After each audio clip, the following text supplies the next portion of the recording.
off-grid players so as to increase active participation to light up Nigeria. We were well received, and this webinar is one of the outcomes of our collaboration.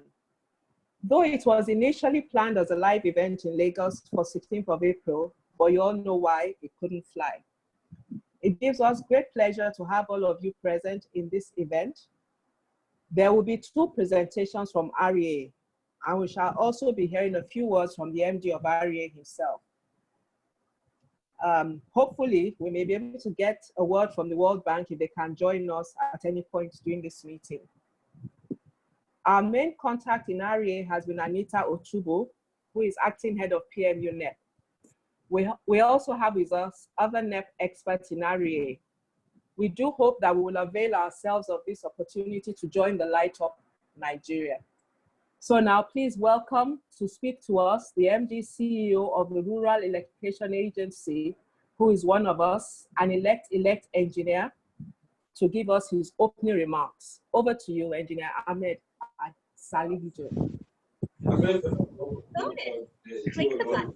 Thank you very much, Engineer Kadri, and I'm happy and pleasured, honored to be here with you today. Good afternoon, ladies and gentlemen. I can see there are over about 100 people or so on the call. It's a good, very, very good turnout. So on behalf of our agency, the Rural Electrification Agency, I would like to welcome you all to this e-learning platform on the opportunities available in the Nigerian electrification project. As electricity remains a major catalyst to our development, the REA, as an implementing agency of the federal government of Nigeria, through the Federal Ministry of Power, has secured funding from the World Bank and the African Development Bank towards implementation of the Nigerian electrification program. The NEP is largely a private sector driven initiative with an objective of increased access to electricity services for households, public educational institutions, micro, small and medium enterprises throughout Nigeria under 3 very, very distinct components. The first component that the NEP is working on is the solar hybrid mini grid for homes and medium and small enterprises.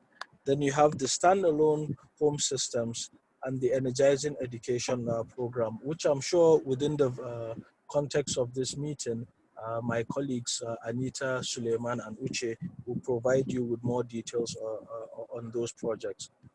So the successful implementation of the NEP really depends largely on the partnership with the private sector.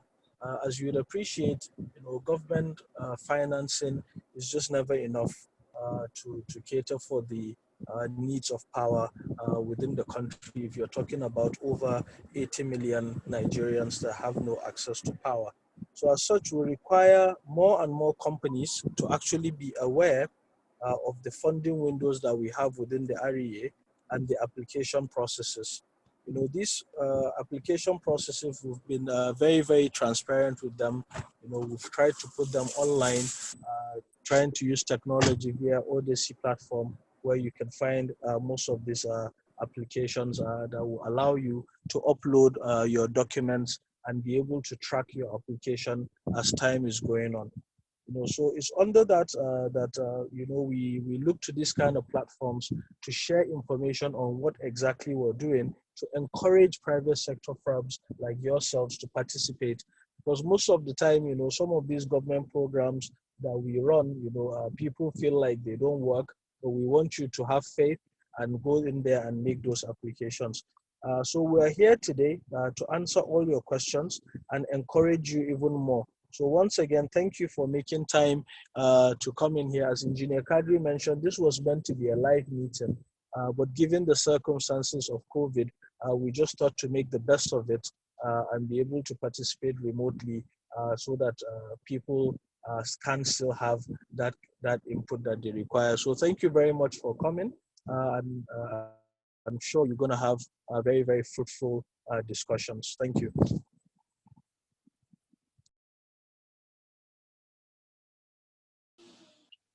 Thank you very much, Engineer Hamad. Engineer Folola, the next on the line is John Excel from World Bank. I don't know if he's online. We understand he was not able to sign in, so we'll move on to.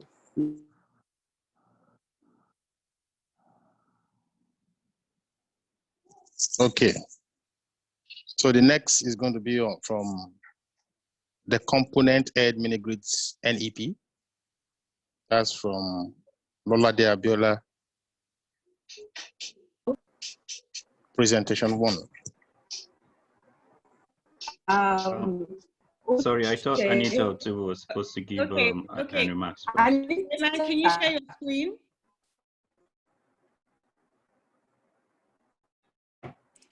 Yeah. Who want to share the screen? Yeah. Someone wants to share the screen, right? Yes, Suleiman, please. I want to share my screen. Okay, go ahead.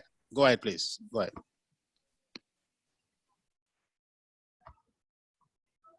It's saying host disable participant screen sharing.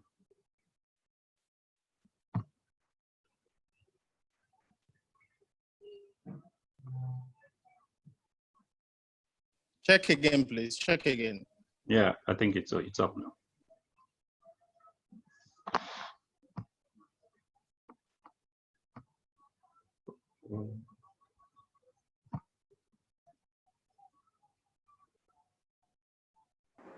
Anita, who's to speak now? Please? Okay, so what's going to happen, I'm going to introduce my team members.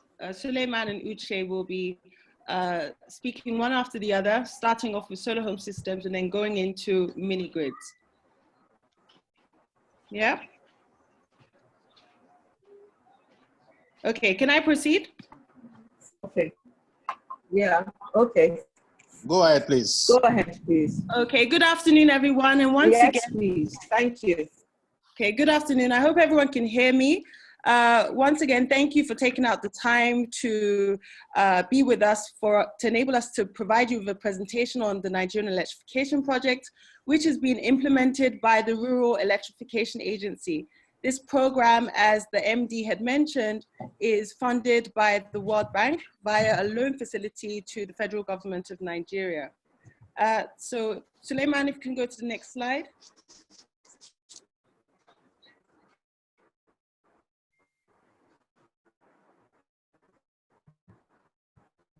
Okay, so the program is made up of 4 components. The first component is actually the solar home systems, the solar hybrid mini grids component. And then we have the solar home systems component, and then the energizing education program component. Today, our focus will be on the solar hybrid mini grids component, as well as the solar home systems component. Presentations will be given by Uche and Suleiman on behalf of the component heads of both these components, which are Lolade Abiola and Ifunaya.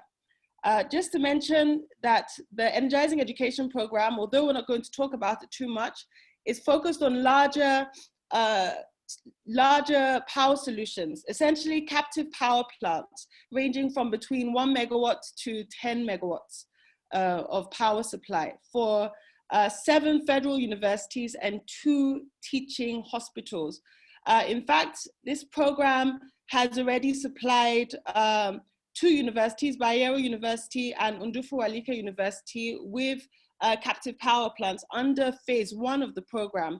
But this World Bank funded program, Nigerian Electrification Project, is targeted at phase 2 of the Energizing Education Program, which will provide power solutions to 7 universities and 2 teaching hospitals. But as I mentioned, that will be a presentation for another day, which I'm happy to set up with Engineer Kadri going forward. So just to hand over to Suleiman, so I don't talk too much about what he's already going to present in his presentation. Thank you.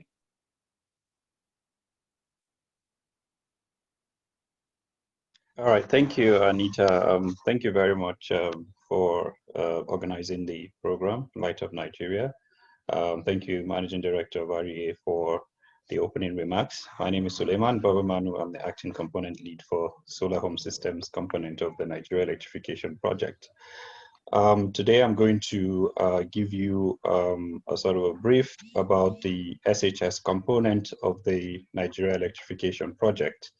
So by way of agenda, this is hopefully going to be the process. I'll give you an overview of the component and the output-based funds, the evaluation process, the status, and then the market scale-up fund. So in terms of overview, we all know that solar home systems have the capacity and have the potential to reach out to millions of unserved and underserved population of the country, especially as we are dealing with a country with a huge number of people without access to electricity or very, very poor supply.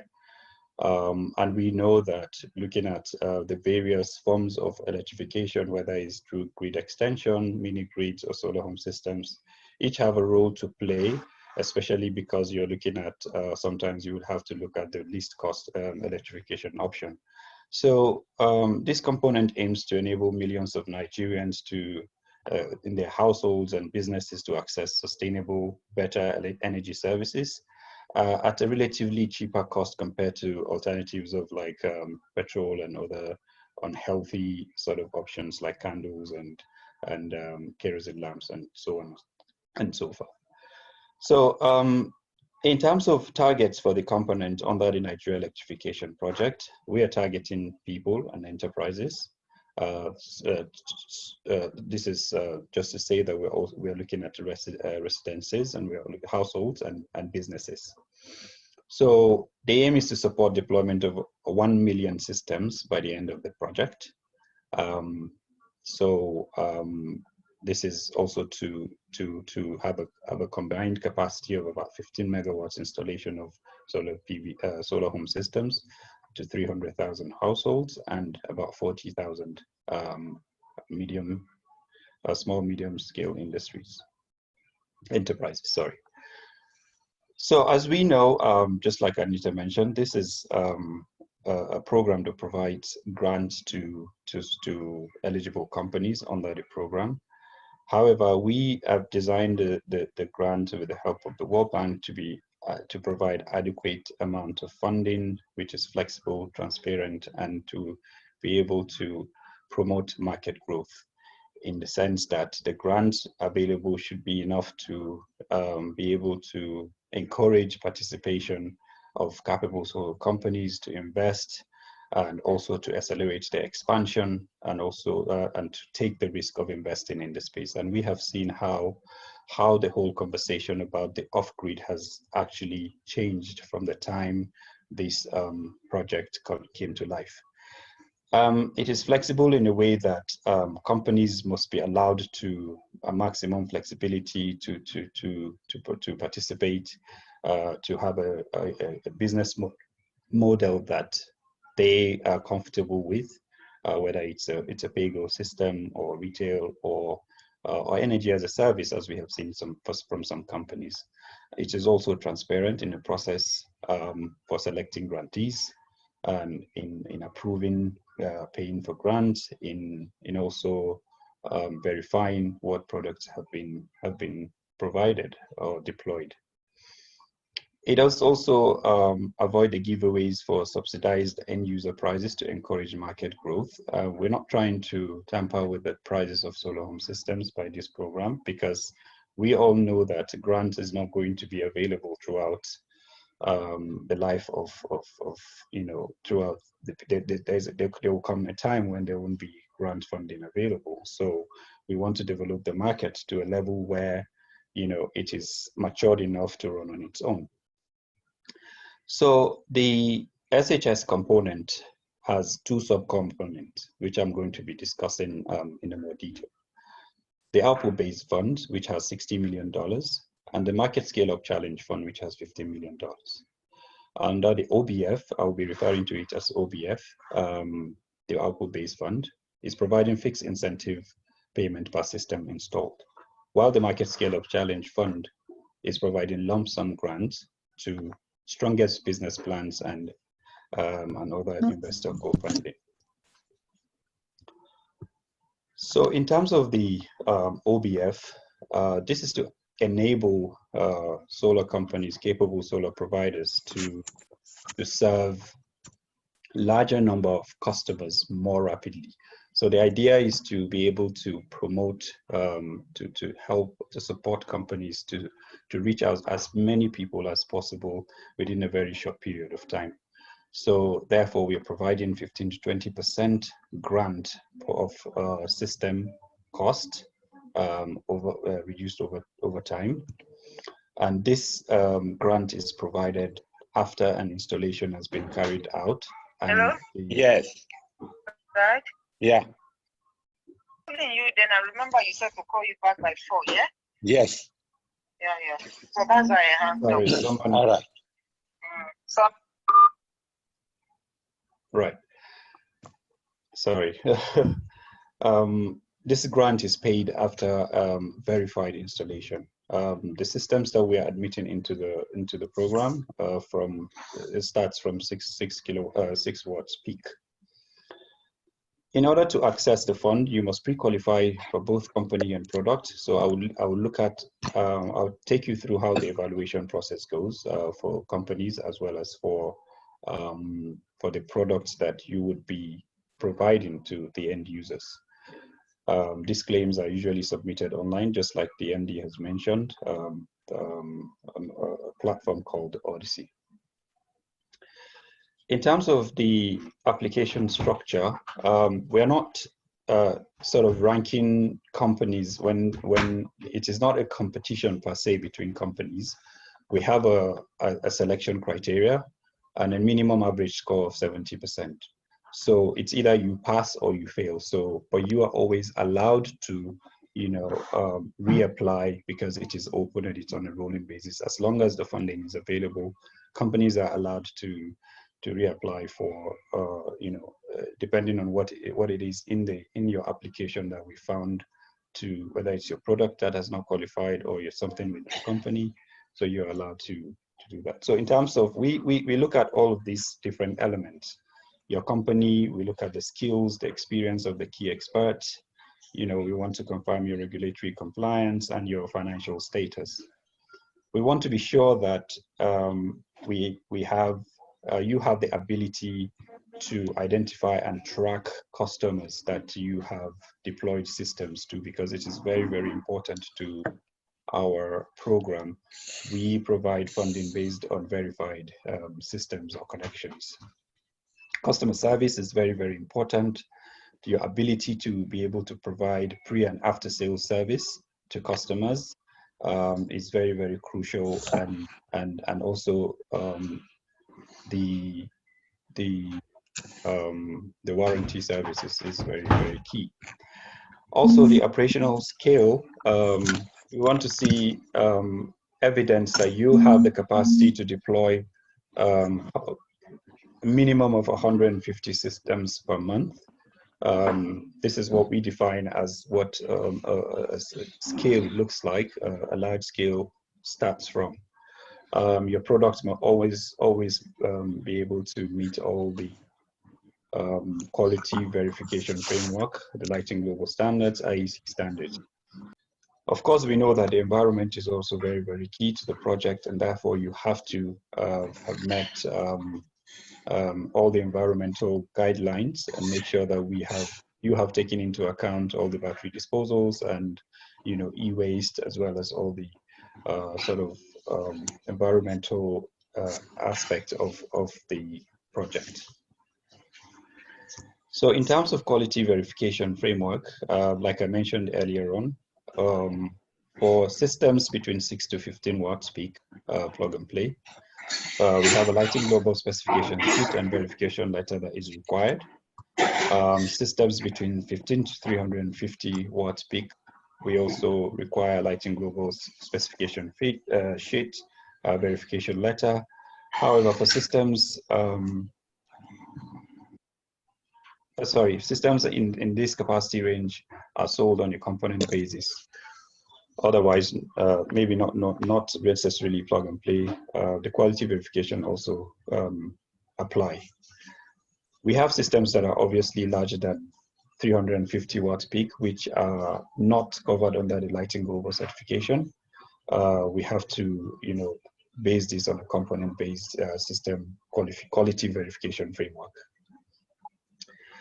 So this is what we have tried to break down the SHS into tiers based on their nominal capacity in watts peak and what daily capacity in terms of performance and minimum service that is required.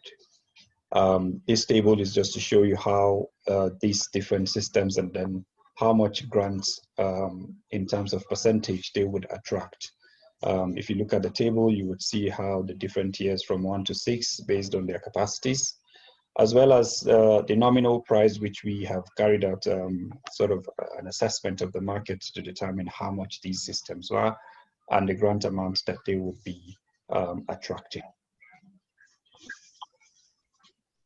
So in terms of the evaluation for companies, we have a team of very highly qualified evaluation committee that includes the component lead, the senior technical specialist of the NEP, commercial specialist. We also have support from USA Deloitte program. That's the NPSP, and then we have a quality assurance expert from Latin Africa, Nigeria program. So briefly, just to take you through what the sort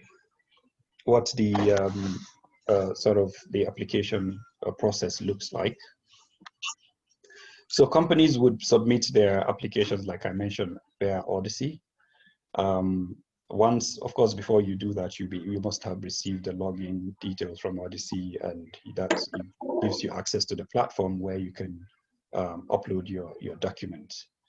And then we, on the other side, we look at your submission, and we log it in as registered. And then we carry out a general compliance check, which is a requirement. All the statutory documents that you're supposed to be providing, your taxes, your pensions, and so on and so forth, which has been detailed in the application process. And then from there, if we see that there are certain key elements of the application that have been missing, we won't even bother going to the next stage. We would just notify you of some of these things that are missing so that you can provide them. So the next stage is once you qualify, we see that you've complied with all of the checks, the evaluation team carries out their evaluation. This is based on the financial, commercial, customer service, customer tracking, environmental compliance, as well as quality assurance framework. Once the team is able to put together their scores, the evaluation, the lead in the evaluation team consolidates this evaluation, and then we put up a report. And then from there, once a company is able to meet that 70% sort of minimum score, we can now carry out background checks.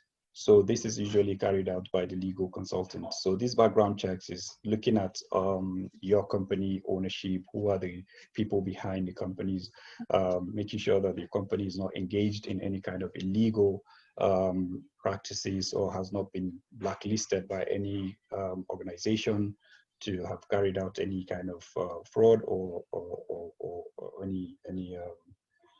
anything illegal. And then from there, once this is done, we now categorize the products that you have provided into tiers, which would help us determine how much, depending on your claims, how much grants would be provided to your company. And then a recommendation would be made, and then a report will be put together where we get a no objection from the World Bank. And then you will be notified. Once you qualify, you will be notified, and then the process of grant agreement signing now kicks off. So far in the projects, 24 companies have applied. 8 companies have been successful, and we've signed a grant agreement with them. 7 companies were not successful.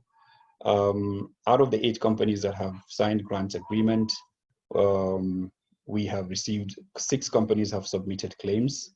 4 additional companies are hopefully expected to sign grant agreements by hopefully within this month. That's our target. In terms of forecast from the 8 companies that have been successful, we are looking at approximately 150,000 systems by the end of 2020 based on their forecast. Hopefully this COVID-19 issue gets better very, very soon, and companies are able to carry out their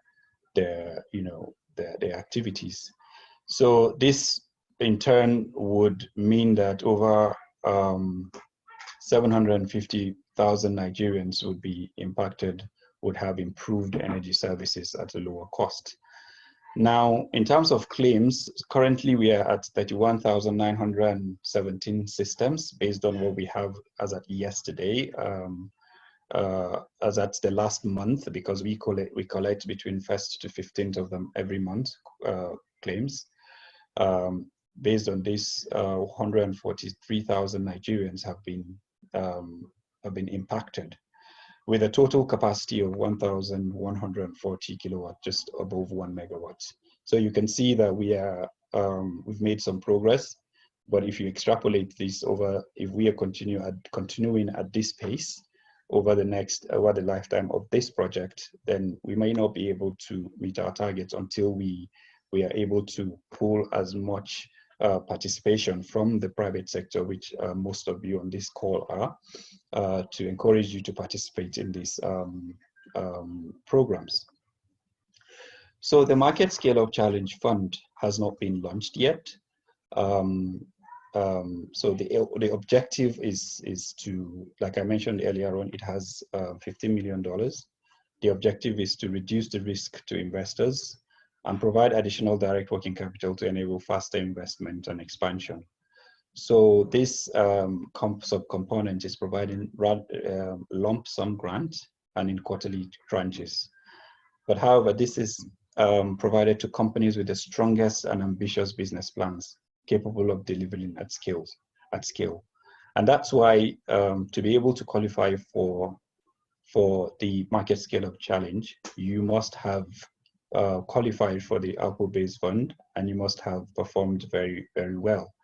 And this grant amount, based on your business plan, it is supposed to provide between 20 to 30% of total funding that you have requested for. The claim payments will be agreed upon milestones, which is evaluated quarterly. To unlock the next payment. I think the next few slides would explain better.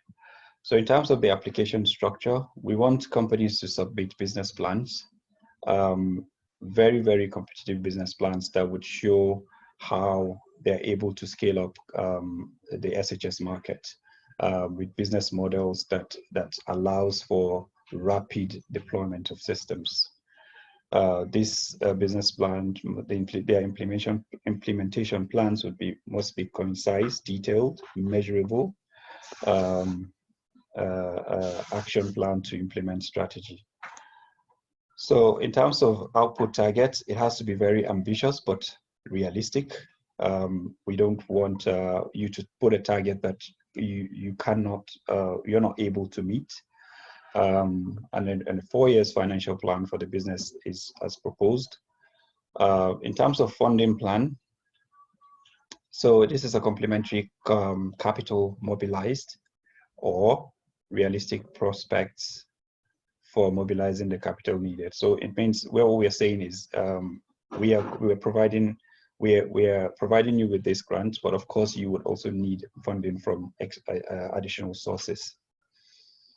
Track record, we want to be able to see substantial customer base and proof of successfully delivering quality products and services.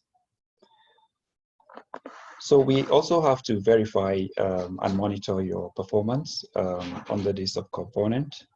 So once you submit, we would require you to submit the following quarterly. So this milestone report is actual performance versus the forecast. So you would have told us that you want to supply, for example, 5,000 systems per quarter, and then we pay you based on the 5,000 systems that you have forecasted. However, you come back to us and say, based on the inside the report, to say that this is what you have forecasted and this is what you are able to be able to meet. Your grant expenditure should also describe the actual expenditure of grant funds during that period. So we can be able to compare and see how much of grants you've been provided and how much has been disbursed, and if you've actually been able to exhaust it. And then we also have to see your supporting documents, evidence of all the milestones that you've reached, which includes your expenditure report, customer details, purchase order or stock or receipts of expenses. And the action plans describe actual progress against the time-bound action plan monitored by the grants administrator. So, like I said, this is a quarterly kind of model. You have to, we do it in quarters. So once you've exhausted the funding, you're always allowed to come back based on your performance to be able to access the funding, as long as the funding remains available. So just to conclude, apart from, of course, the overall project which provides the private sector participation and all the support that you require, specifically, we have been in a very we have been discussing in-house and with the necessary government agencies. We know that, and I'm sure before this meeting ends, this subject of import duty waiver would come up. So just to let you know that the Ministry of Finance has launched an application portal online that you can apply for exemption certificates. However, under the NEP, with the support of our donors, we also provide guidance on how to apply. And we are also working towards making a case for SHS companies to be admitted into the IDEC program so that they're not able to pay for import duties. This is very early. Nothing has been decided yet, so we're not making any promises. We also, with the support of some of our partners, we provide linkages with investors, especially NPSP. This guidance to developers towards identifying investors or lenders interested. This is via financiers roundtables and workshops. At the NEP, we also organize quarterly roundtable events, which helps to look at what challenges the companies are meeting and are seeing, and how we can sort of solve these challenges. But this is only open to companies that have signed grant agreement with the program. Lastly, we have a repository of a lot of data at the REA. And we encourage companies to, if you are interested in trying to identify some locations where you want to deploy your systems.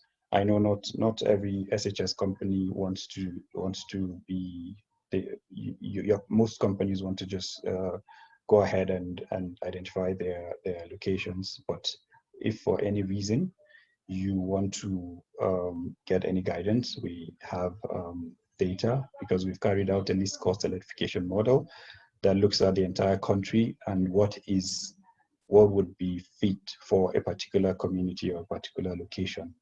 So I think this is the end of my presentation. Sorry, I know that it was supposed to be a 20 minutes. I don't know if I've exceeded that. So I encourage all of the participants, please explore this opportunity. Funding has been made available. And the REA is always there to support. The program is running for another, I think, 3 or 4 years. So please, you're more than welcome to participate. Thank you very much. Thank you very much, sir. Engineer Funlayo Kadri, you can go ahead, please. Thank you very much, Sudaman. I think we can just go ahead to the next presentation. Who is doing the next move presentation? to the next slide, or can I press the remote? Hello? Yeah, I've given you access, Uche. You can go ahead. Hello? We can hear you, please go ahead. Uche, we can hear you.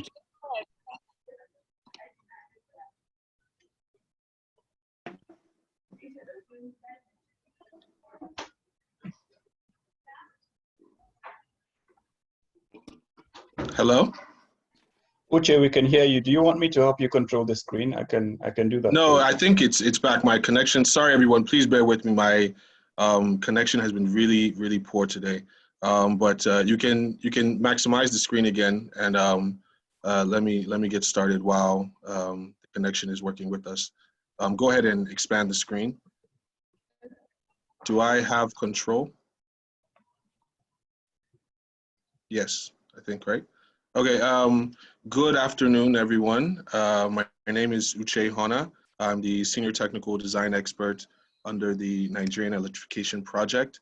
And I'm here to give you a brief overview on the solar hybrid mini-grid component under the NEP on behalf of the component lead, Ms. Lolade Abiola. So the, see, does this control? Sorry, Suleiman. Okay, yeah, great. So the mini-grid component is divided into two subcomponents. I'm not sure if you guys caught that earlier, but the first of those components is the PBG, which is the performance-based grant, and the second one is the MST, or minimum subsidy tender. This presentation starts with an overview of the performance-based grant, and we'll just go into how the program is designed, how you qualify, what the site-specific technical application looks like, and how the grants agreement and verification, as well as disbursement, is done inside of the program. So solar hybrid mini grids are one of the ways that we plan to provide electrification to unserved communities within Nigeria. The performance-based grant, I like to look at it as the program designed for the more indigenous of our mini grid developers. It aims at providing $350 per connection. And what that means is that every connection that is made, obviously, a grant amount of $350 will be dispersed to those that can be verified. To mention, there is no, I guess, start or stop or expiration date to the funding. It's purely based on the amount of available funds. So it's a rolling window. So developers can submit their applications and just make sure that there's no cutoff period, is what I'm trying to say. It's not like a tender or an expression of interest that has a due date or anything like that. Developers essentially can work at their own pace up to the maximum allowed time of 21 months. So the four main stages of the program are obviously to first qualify, and that's basically your general company documentation, tax, company profile, and some general things like that. From there, the selected companies move into the site-specific stage. And then from there, once a grant agreement is signed, the developer is given 12 months to construct the mini-grid, and thereafter, verification of those claims begins. So a developer can submit claims to the performance-based grant program after having those connections live for 90 days. So after the 90-day period, you can invoice REA for those connections made within the last 90-day period. So next slide. So parts of the performance-based grant, as well as the minimum subsidy, is there's a lot of emphasis on ENS, which is environmental and social requirements. These are outlined in detail in the application process, and we have experts at NEP that can guide all developers through ensuring that their ENS requirements are met with the Ministry of Environment and whatnot. So let's get into the qualification stage. So there are basically 5 main categories to qualify. Obviously, just the general eligibility to make sure there's no conflict of interest. As I just mentioned, the ENS compliance, and then technical capacity. We want to make sure that the projects that are being presented do follow a accepted World Bank standard for quality, and as well as being viable sites.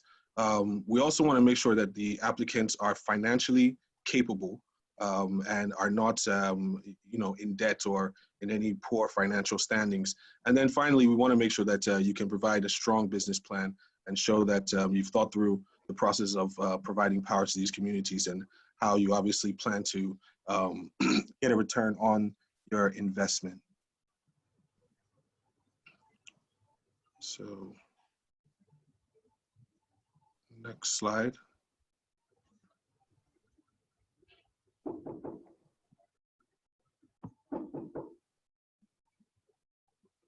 Okay, so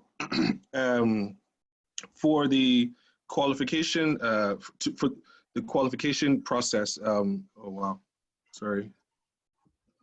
Is someone else controlling this or? Okay, so for the qualification, it's a pass or fail basis. We have a criteria set up and a review team that goes through each of these different criteria and evaluates basically,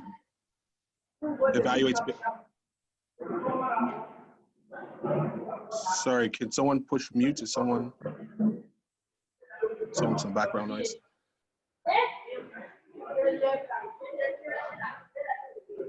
Can the moderator mute all, I guess, or?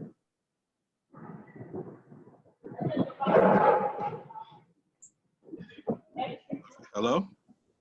Okay. Yeah, you can go ahead. Unmute yourself and go ahead. All right, yeah, great. Okay, so so like I said, it's a pass-fail criteria.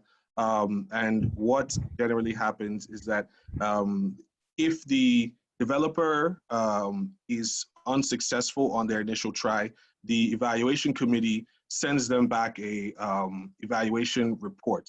The evaluation report is very detailed and outlines where, which tasks or components or submissions were either absent or unsatisfactory. You are given some time to amend these errors or omissions to your application, and you can resubmit. Like I said, there's no due date, and this really moves at the pace of the developers. If after several attempts of back and forth emails and clarifications, a developer is not able to provide some of the necessary documents, the evaluation team actually takes a step further and gives one-on-one calls and tries to make sure that the developer can actually get through the application process. So I mean, the PBG, there's I guess the term would be a lot of hand-holding, because we really want to get these developers involved in the program and let them get through and build these mini-grid sites.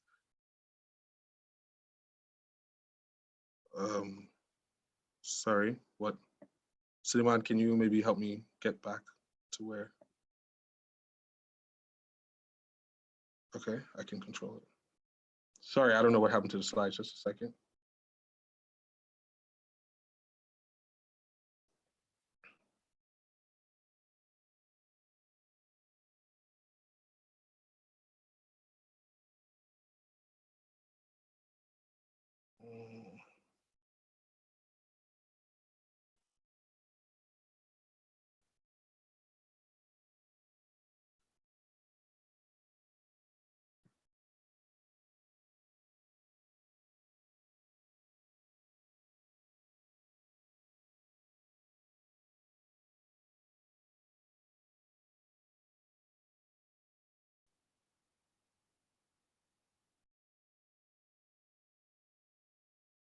Well,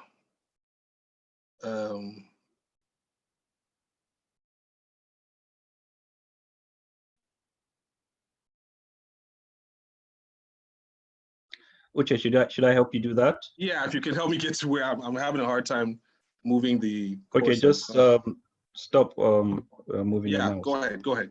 If you can control it, that'd be better. Is this where you stopped? Yes, you can move to the next one.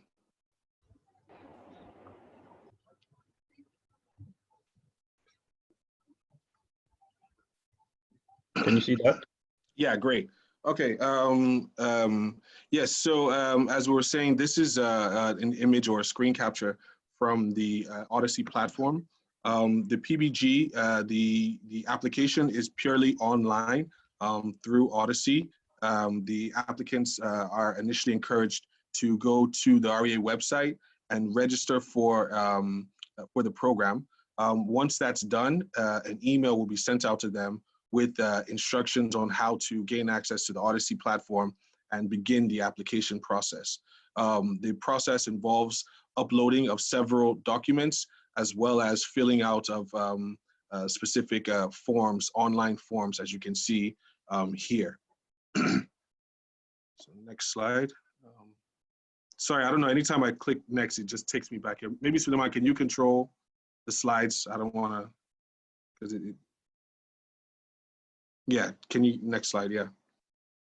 Yeah, so now, yeah, fine, site-specific application. So after the developer has gotten through the initial selection stage, which is just basically an assessment of their qualifications, we go into the actual technical site-specific application process. And this is where we take a great deal of time to look at your generation distribution design, and to ensure that you're compliant with the minimal technical standards, both as well as with the ENS requirements. Next slide.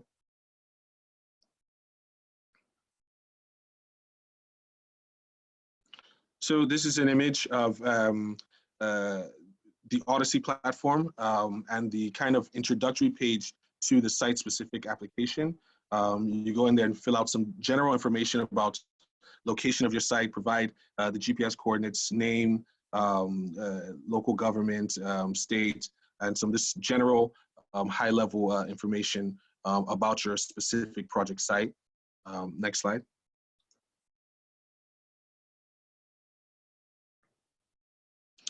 And then following through the Odyssey platform, there's actually a place where you can submit your generation design. The good thing about the Odyssey platform is that it allows developers to get a chance to use Homer to design their system.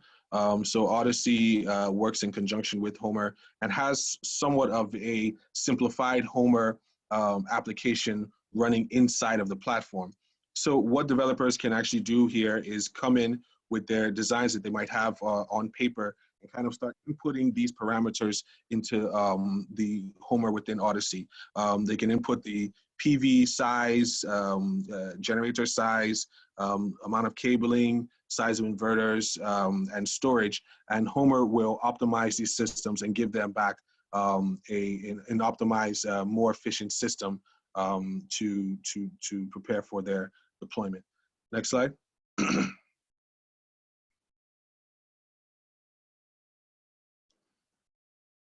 So definitely for the developers to operate mini grids in Nigeria, there is some regulatory and compliance requirements from the NERC NERC. One of those is that they should have a registration or a permit with NERC. Currently, the NERC portal only allows for registration, but that is being worked on so that developers can actually seek permits under the NEP program for their sites. And there's a fast track permitting window and help desk at NERC for developers under NEP. As well as making sure that all environmental and social impact assessments and livelihood restoration plans are in place if it's Site 1 category. Site 1, Category 1 site, and for Category 2 sites, proof of payment from the Ministry of Environment as evidence that the application has been submitted is required for the ENS compliance. Next slide.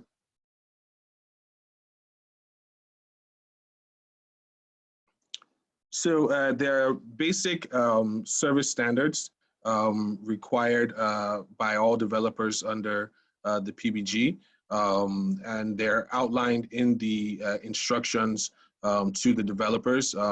They hover around power quality, reliability, and availability, as well as standards for the actual equipment such as PV modules, mounts, batteries, generators, and meters, as well as distribution infrastructure.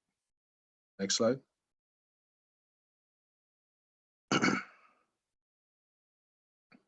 Yeah, next. So this is to discuss how the grant agreement is created and also dispersed. There's a total grant period of 21 months, and the grant will terminate after 12 months if the grantee has not commissioned the mini grid or has not connected any customers. So yes, as much as the program allows developers to move at their own pace, there is a maximum allowed time for you to construct and start connecting customers within the program. Next slide.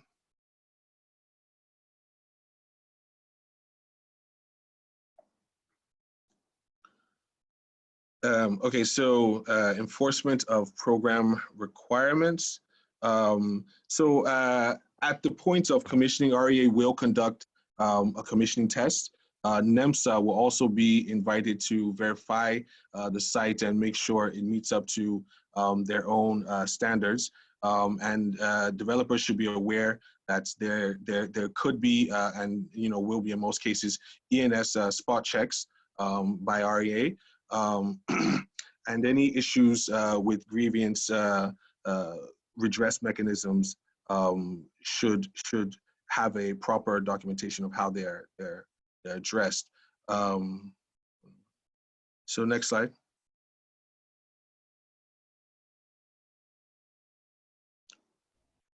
Yes, so once a grant has been signed and connections have been made, verification needs to be done before disbursement can be made.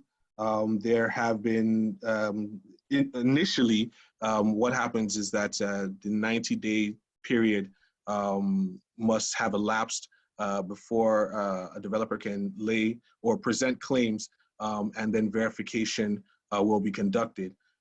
There are two methods of verification. For those with smart meters that can self-report information, this information is actually fed into the Odyssey platform, and we can actually remotely see consumption patterns over that 90-day period.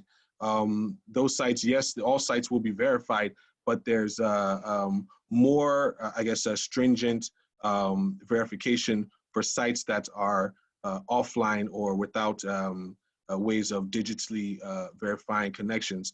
And it just means there might be a little bit more time required for disbursement of the grant, as a more intensive physical check of the site must be conducted. And keep in mind, most of these sites are in fairly remote areas, so it just means a slight delay over disbursement on sites that can be somewhat verified through self-reporting smart meters.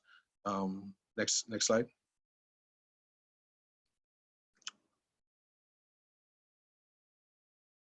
So qualification requirements. This just basically goes into detail, and I think this will be shared with everyone later, on the what makes people eligible. Sorry. Yeah, so they're just financial capacity. This is just a table. We can share this later with everyone. For technical, financial, I think there was ENS qualification requirements. Yeah, so technical, you can go forward again. And then the business plan requirements. So great. So that was the PBG in a nutshell. Okay, so now we're,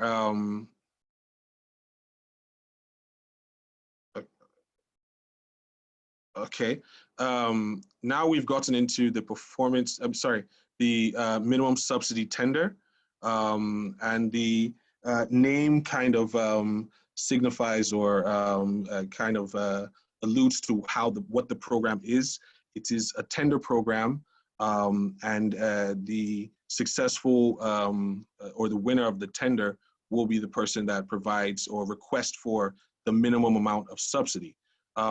So basically, unlike the PBG, where developers can pick sites from anywhere in the country, and they do their own system design and feasibility work for the minimum subsidy tender.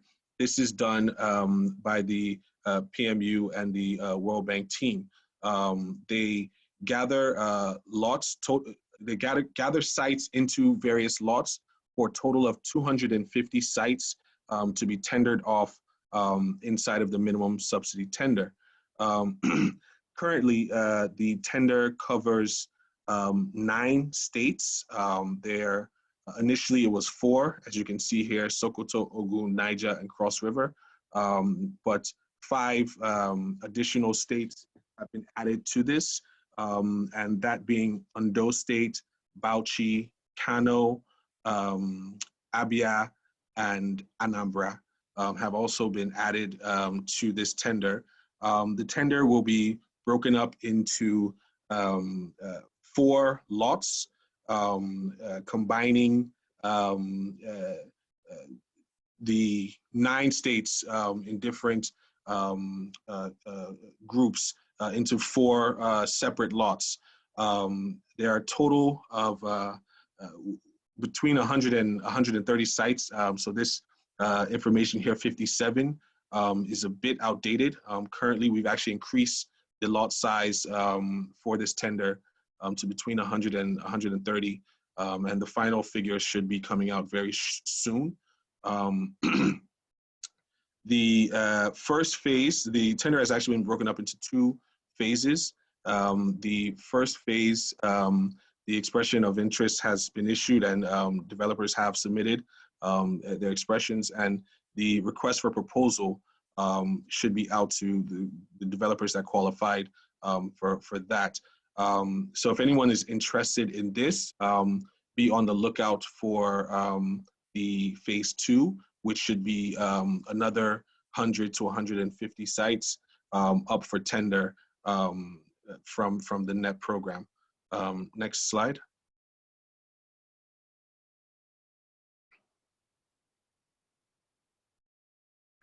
So as I mentioned before, the MST, one of the main goals of this program is to see mini grids that can be developed at scale and rapidly. So we're looking for developers that can quickly raise funding and have investors lined up, and that can actually handle multiple project sites at once. While on the PBG, you know, like I said, it's more for, or the idea is that it gives a chance for local players that might not have such large books or access to finances to enter the mini grid sector. For the minimum subsidy tender, it's geared towards those that can actually raise large amounts of capital and can, you know, embark on constructing, you know, 10 to 20, 30, up to 50 mini grids at a given time.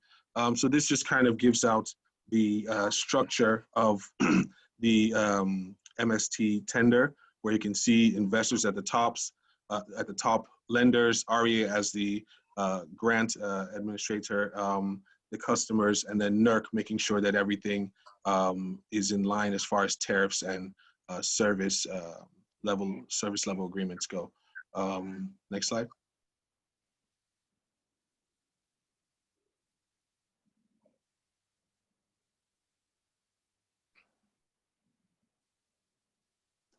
So yes, the initial selection document at the time when this was actually publicized last year in 2019, that was the link where developers could register, and I believe it should still be the same link when the new tender, new phase of the tender is issued.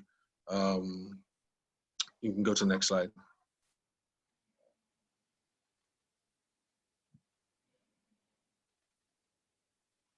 So yeah, just like the PBG, there's okay. Yeah, so just like the PBG, there are different categories of criteria that will be checked to make sure that developers are compliant. The same eligibility to make sure that there's no litigation or non-performance,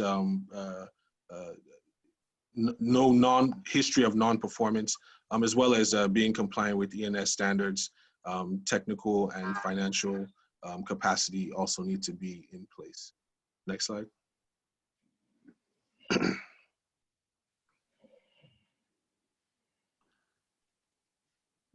So this just kind of gives an overview of the selection mechanism and what how it was developed.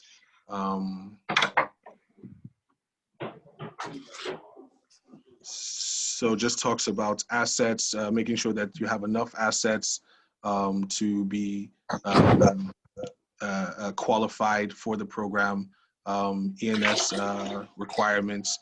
You must have operated 2 mini grids of more than 10 kilowatts since 2004, and be in good financial standing.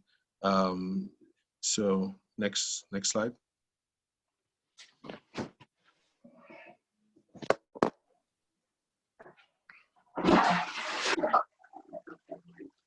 Yeah, so basically applicants are to submit for 1 lot only.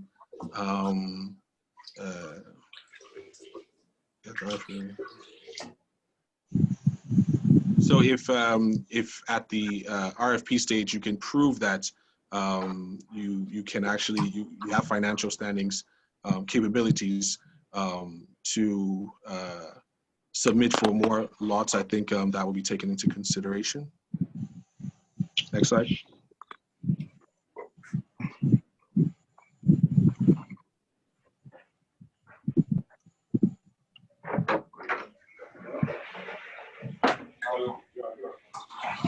So,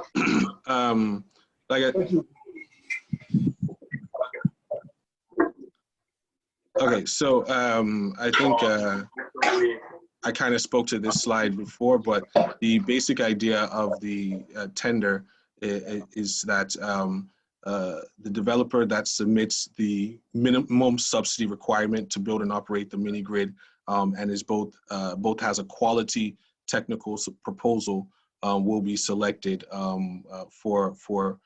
as the winner for 4 lots. And yeah, go to the next slide. So yeah, so we want to talk about market intelligence, because this is one of the key things that separates the MST, minimum subsidy tender, from the performance-based grant. Like I mentioned before, the REA, PMU, and World Bank team do extensive work in collecting data for potential mini-grid sites throughout Nigeria. This data is brought in, and with our team of experts, we actually come out with initial system designs for these different communities. The extent of the design includes the distribution network and all other details, you know, proper sizing of the panels, generator, batteries, everything is provided to the developers as part of the market intelligence package under this program. So it allows for developers to see a large portfolio of sites, and they can actually get right to work. There's not much lead time for them to start doing, you know, major designs. And although they're encouraged to validate and do their own designs, it serves as a good springboard into the various projects. Next slide. So great. So this is an example of some of the kind of data that would be in the market intelligence portfolio provided by the NEP. This is a load profile that will be available to successful bidders or people submitting our request for proposal.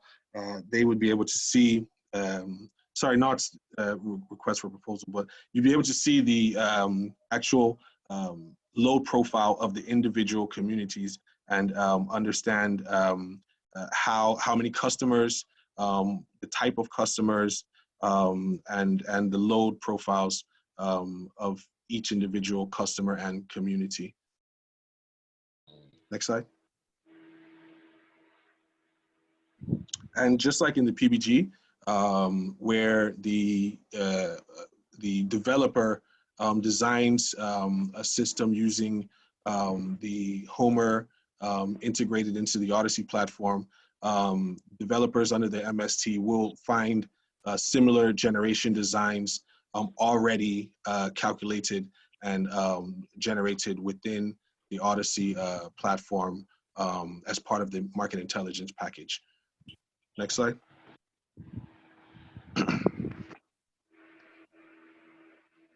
So ENS.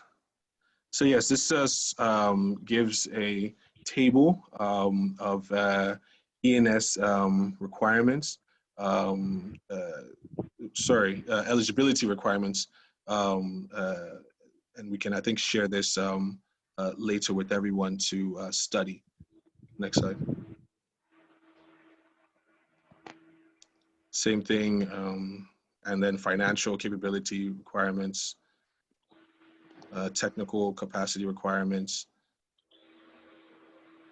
And this just kind of gives a weighting of how the scores are administered in the program for the different criteria, technical, financial, and ENS. So thank you very much for your time.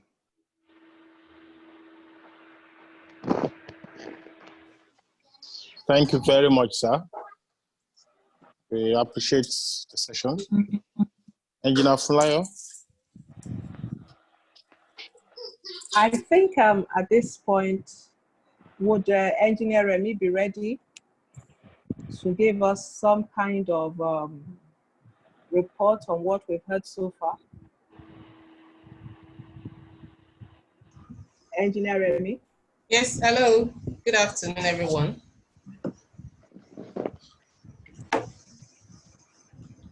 Good afternoon. Hello, can you all hear me? Yes.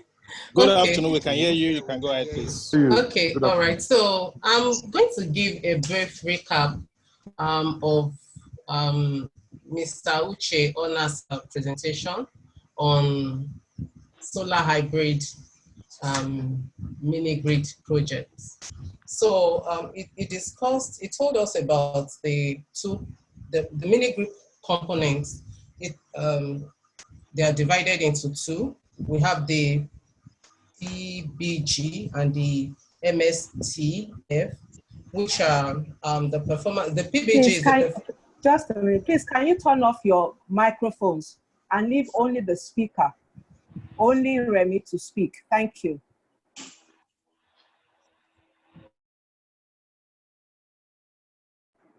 So you can unmute yourself and speak now. Thank you.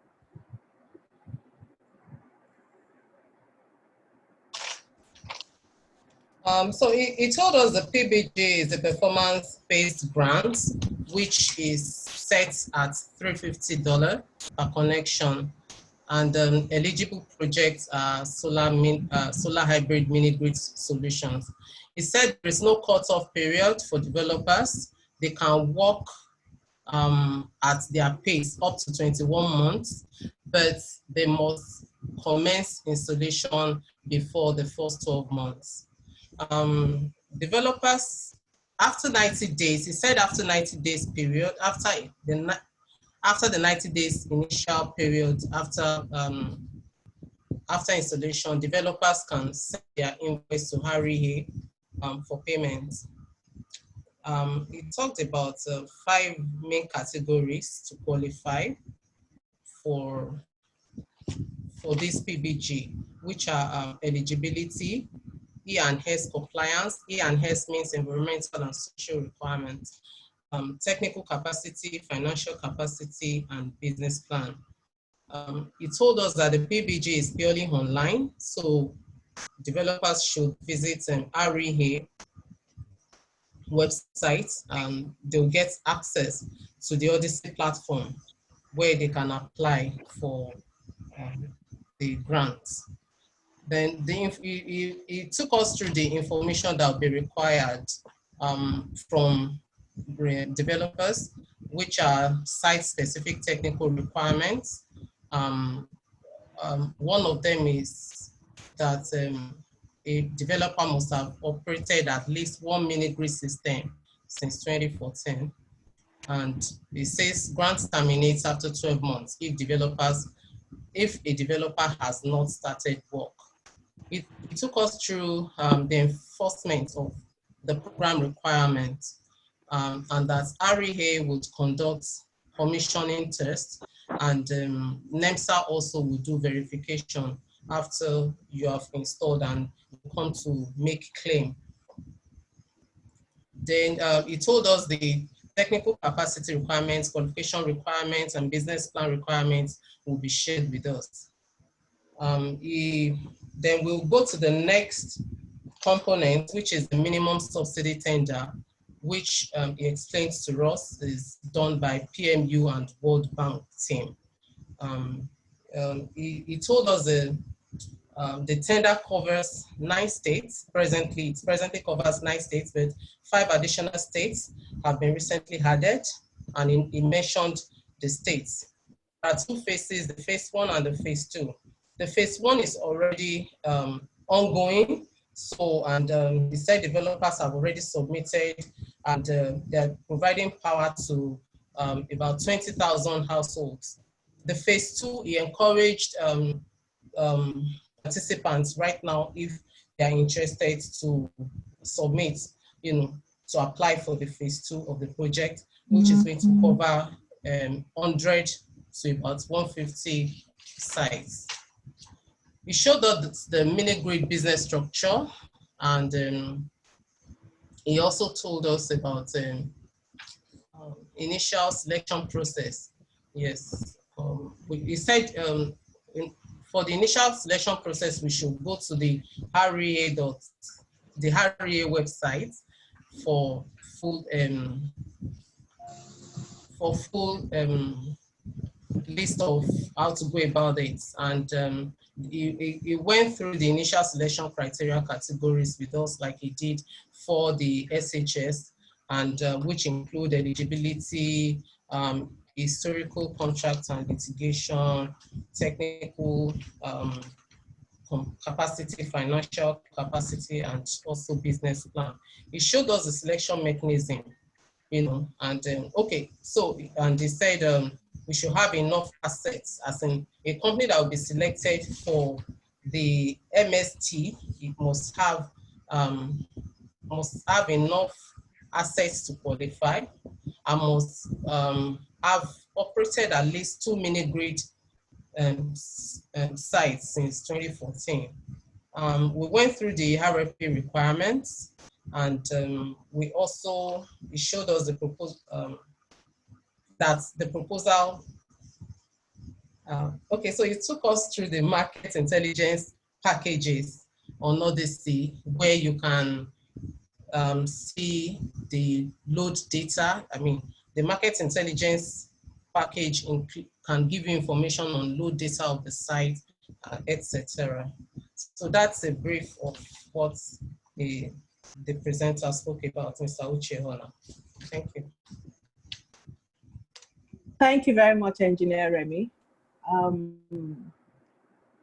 I can see that Ashish is with us now. Welcome, Ashish. Are you still here? Hello? Yes, I can see him. So we're open, I think we're open for questions. Engineer Shegun. Sorry, Engineer Kadri. Ashish Yes. wanted to give some remarks on behalf of the bank, but I'm not sure whether he's been muted. Oh, please, he can go ahead. He can unmute himself once. The moderator will unmute him now. Okay. Engineer I've Shegun, please. I've done that. Thank you. Okay. Thank you, very everyone. Can you hear me? Yes, we can. Wonderful. Good afternoon, everybody. My name is Ashish Shrestha. I work at the World Bank Group in Washington, D.C., and I'm responsible for the mini-grid component of the Nigeria Electrification project. Thank you all so much for joining this virtual meeting today. I think we're all getting used to our new normal, and please bear with us with the technical difficulties in terms of the connection and the display. I think Uche has already done a fantastic job of giving an overview of the mini-grid programs, in particular the two funding windows that we have. So I won't repeat all of that, but let me allow me to just give you some highlights, let's say, and also maybe the key points that we consider where we could engage together. This is a private sector-led program, and you know, I think we all recognize the World Bank and the REA together that the massive energy access challenge in Nigeria cannot be met by the government alone, and it's critical for us to get the private sector involved to ensure that the regulations and the environment are conducive to private investment, and to that extent, the sort of liability gap funding to bridge the gap between what rural customers can afford to pay and the cost of service to provide electricity to them. And we're doing this with two funding windows, which I described earlier. The tender, which is a top-down approach, where REA identifies the community, the expected demand, and shares this information with potential private developers, who will then bid on how much public grant or subsidy they need in order to serve these communities. And this is on the basis of dollars per connection. So it's a per connection grant. And as you just heard, the first tender is already in progress. Listing has been done. So that is no longer available for participation, of course.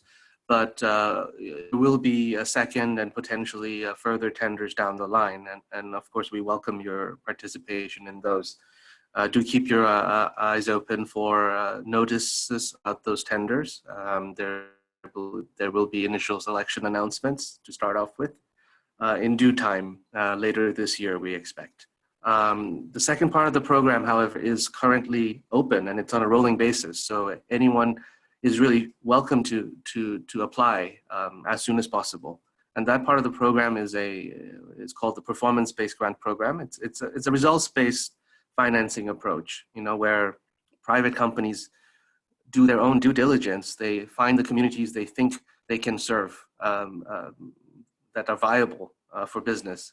And then they prepare a proposal that they submit to the REA for review. And if they're approved, then they are eligible to receive $350 per connection as a grant.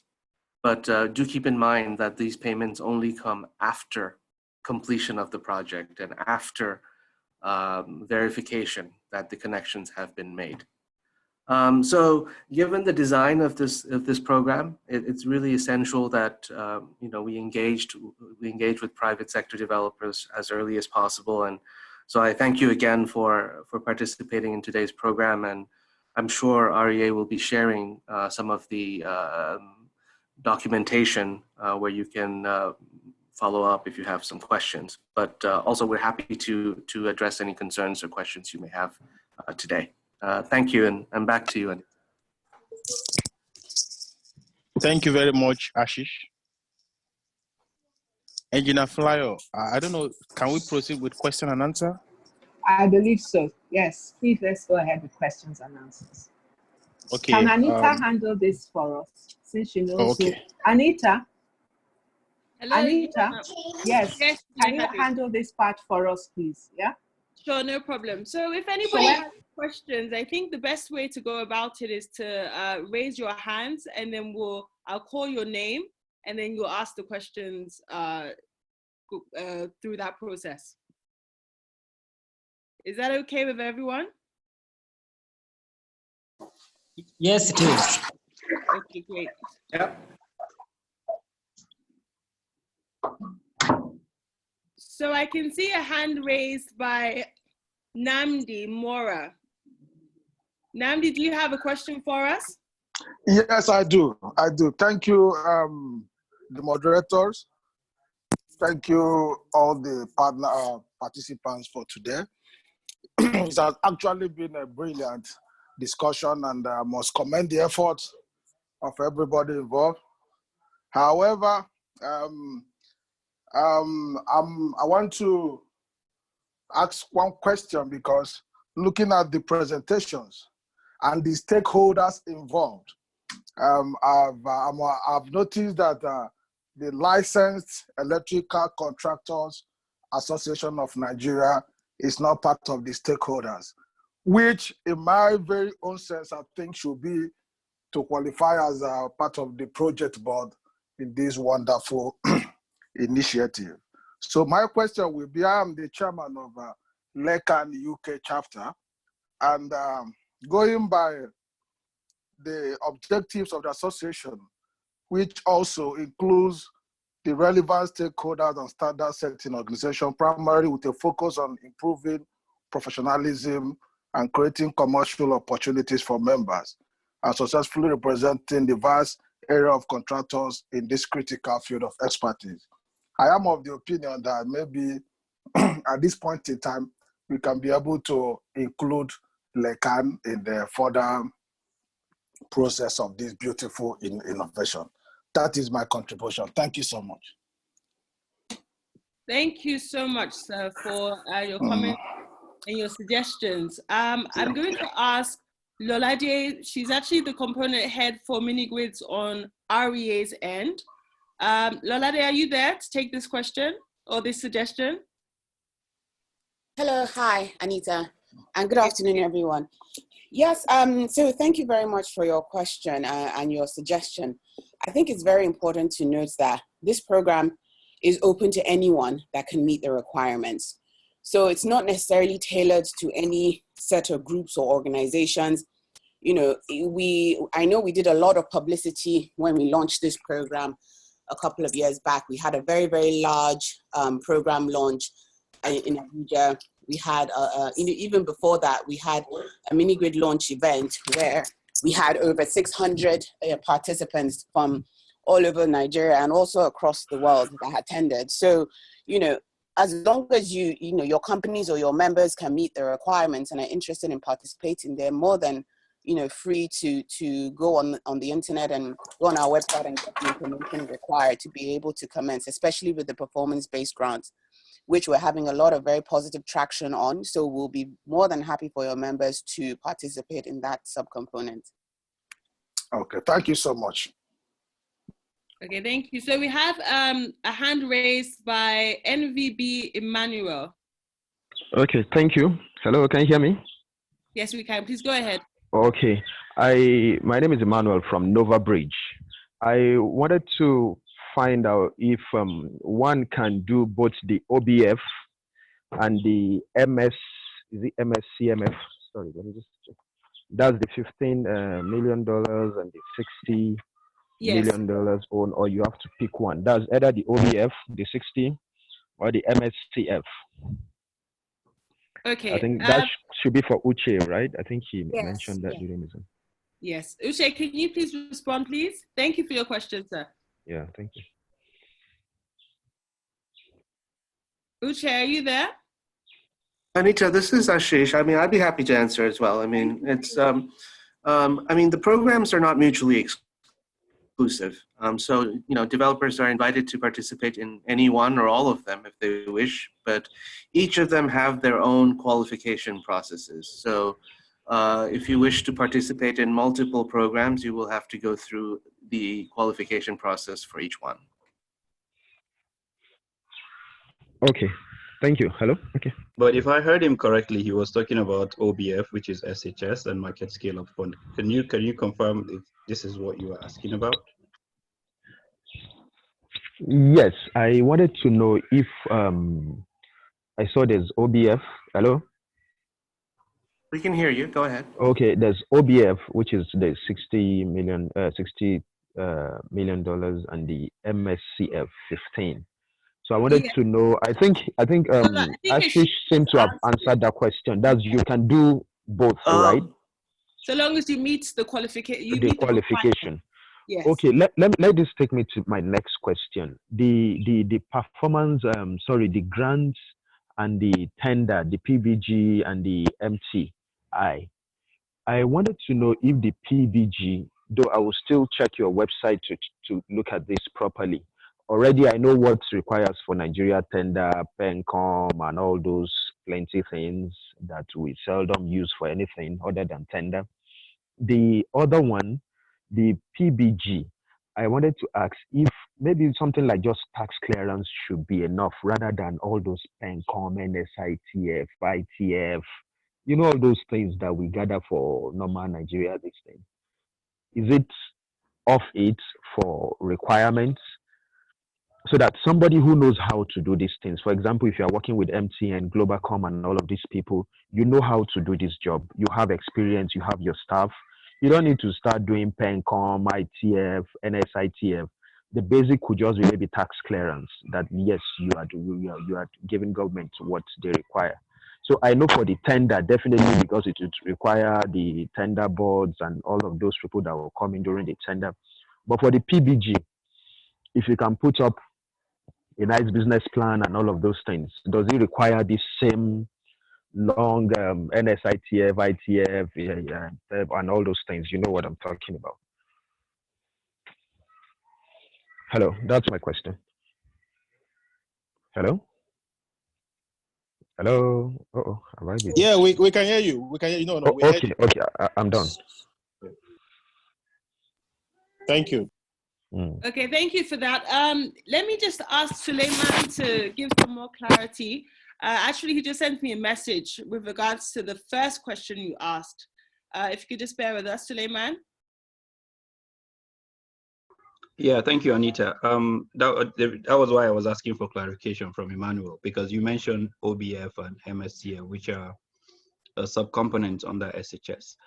So for this two components, you can, because the market scale-up challenge fund has not been launched yet, one of the conditions for qualifying for the MSCF is that you have to have gone through the OBF and succeeded in, we need to see the track record and everything. And then once the market scale-up challenge fund is launched, then companies that have become successful in the OBF can now apply. Just wanted to clarify that. All right, thank you.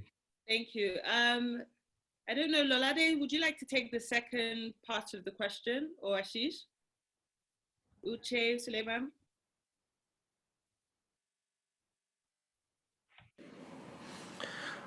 Sure, Anita. I'm maybe I'm not the right person for that question in particular. I mean, I think we have to abide by all the laws and requirements of the Nigerian government. So I think if PENCOM is required, then it would be, right? So I mean, let me defer to that on to Lade or Tunde. Yes, Mr. Tunde, are you on the call? We actually have representatives from our procurement unit. Mr. Ope or Mr. Tunde?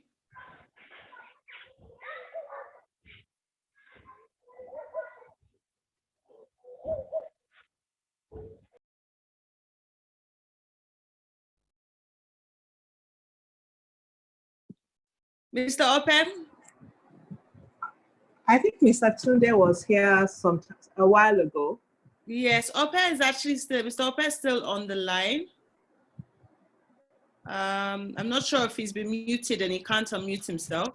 Mr. Ope, can you unmute yourself? Okay, if I can just ask you all to bear with us, if we can move on to the next question, and then when we're able to get hold of Mr. Ope or Mr. Tunde to give more clarification or response to the question as it concerns procurement requirements. Is that okay? That's okay, thank you. Okay, so we have another hand that's raised. Mr. Abdul Baki A. Ahmed.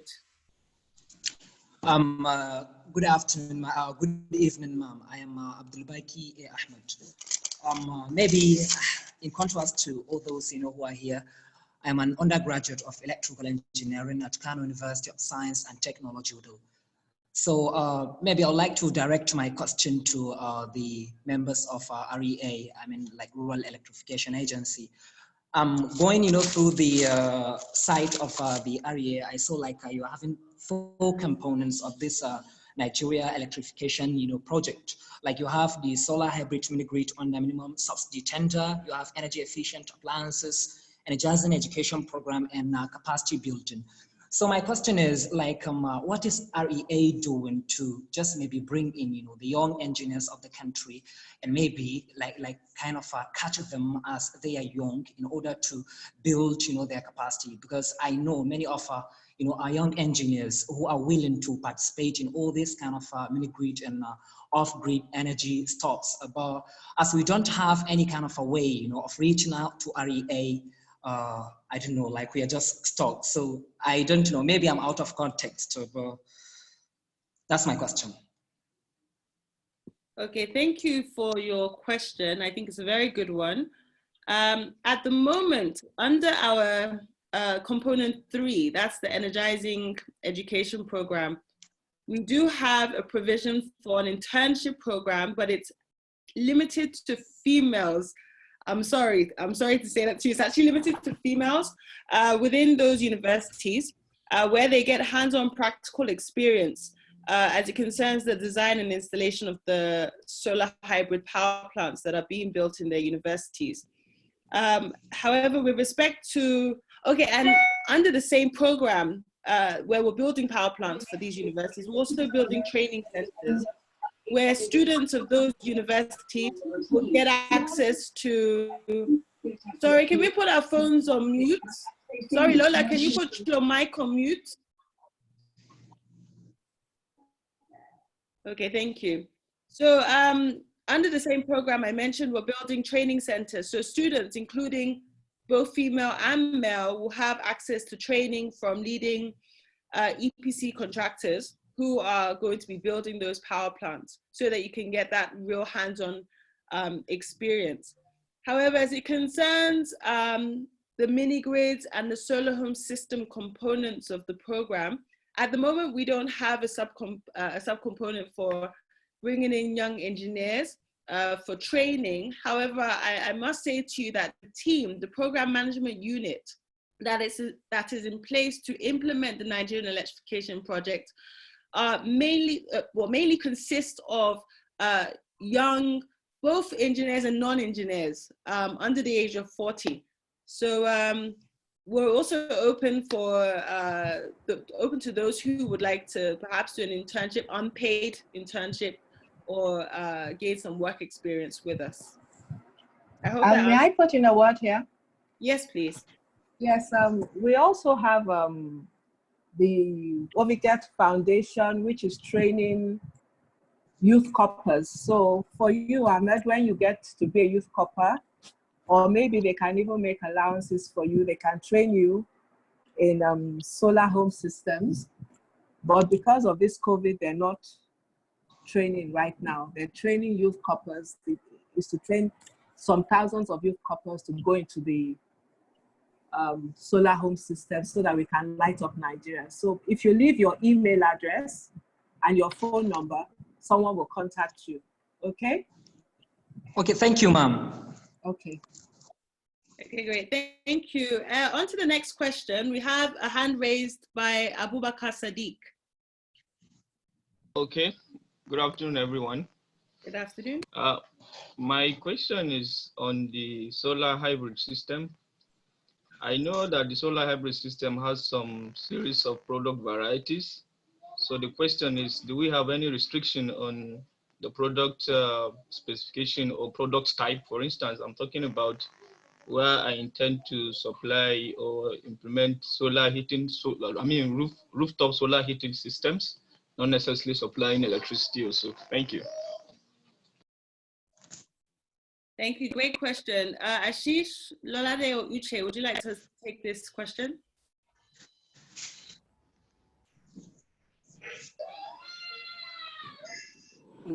Sorry, is the question about whether the supply can be for heating or electricity? No, it's to do with the various components of the solar hybrid mini grid. So is it limited, for example, to just solar and batteries, or can it be a combination of solar and hydro, for example? I think he said solar heating. Or yes, solar heating. Can he do solar heating? So he didn't talk about electrification. So you're just talking about water heating, right? Yes.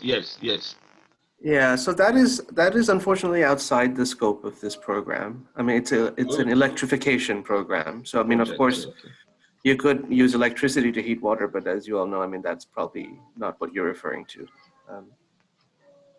Okay. Okay, thank you, Ashish. On to the next question from Mr. Ahmed Rufai Sirajo. Good afternoon. Good afternoon. First of all, I must commend the REA for a giant lift on ensuring that Nigeria is energized. However, my question here is that I want to confirm the limits of participation on this project as regards to universities and other institutions you have mentioned.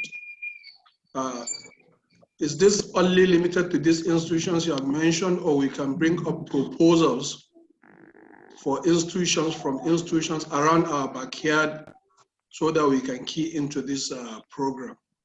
Thank you. Then secondly, under the track record and technical qualification, probably Mr. Ashish will answer this question. One of the criteria you mentioned is that one must participate on a similar project from within 2014. From what I can see is, hello? From what I can see, probably some of us are electrical contractors. And we believe this is virtually the beginning of expansion of electricity supply outside the government provisions. Don't you think such things may deprive some of us from participating further on this project? Thank you very much. Sure, thank you for that question. You're right that there are certain requirements for qualification to participate in the program, but I think, I would argue they're relatively, the bar is not very high, you know? I think we had quite extensive discussions about what sort of requirements should be in place. And I think what sort of the approach we ended up taking is that these are public funds at stake, right? So it would be very risky to award these grants to someone who has never built a mini grid before. So we did want to have some requirements for experience, but as you notice, it's just one mini grid, right, for the performance-based grant program. It's, you know, if your question is, where does that leave people who have never actually built a mini grid? You know, one option, of course, is to build one with other resources, which then establishes your eligibility to participate in the program for all subsequent months, right? I think, from a risk management side, it would be quite risky to commit public funding to developers that don't have the requisite experience. Okay, thank you, Chief. Thank you. I hope that answers your question, sir. The second component, you have not answered the first component of the question. Okay, if you can just remind us, please, of the first question asked. I made mention that you made a list of universities and institutions that will benefit from the program. I was asking if one can suggest probably another institution within his backyard that can participate in this project, instead of just the list you gave from the universities or whatever. Okay, thank you. So the program is actually targeted at 37 federal universities and 7 teaching hospitals. So any university outside of those 37 universities and 7 teaching hospitals cannot really qualify or benefit from the program at this point. And as I mentioned, phase 1 is currently under construction, which targets 9 universities, 1 teaching hospital. And phase 2 targets 7 universities, 2 teaching hospitals. Those universities have already been selected, approved by Mr. President and the Honorable Minister of Power, and they have been documented. And at this point, it will be very difficult for us to include any other institution, especially if it's even outside of the 37 federal universities already selected under the entire program. And we have allocated funds strictly for those 7 universities. So we wouldn't even have enough funds to consider any other additional institutions, unfortunately. Okay, thank you very much. Thank you, sir. Okay, so if I think we have a hand up from Mr. Ibrahim. Yeah, good afternoon, everyone. My name is Ibrahim, and I just have a comment and a suggestion. My comment is to commend the REA and the World Bank for the NEP project. Undoubtedly, it would have, and it's having, a significant impact on electricity access in Nigeria. We're very grateful, and we can't wait to see more successes recorded. So kudos to REA and the World Bank. My suggestion is around some environmental and social components of the project.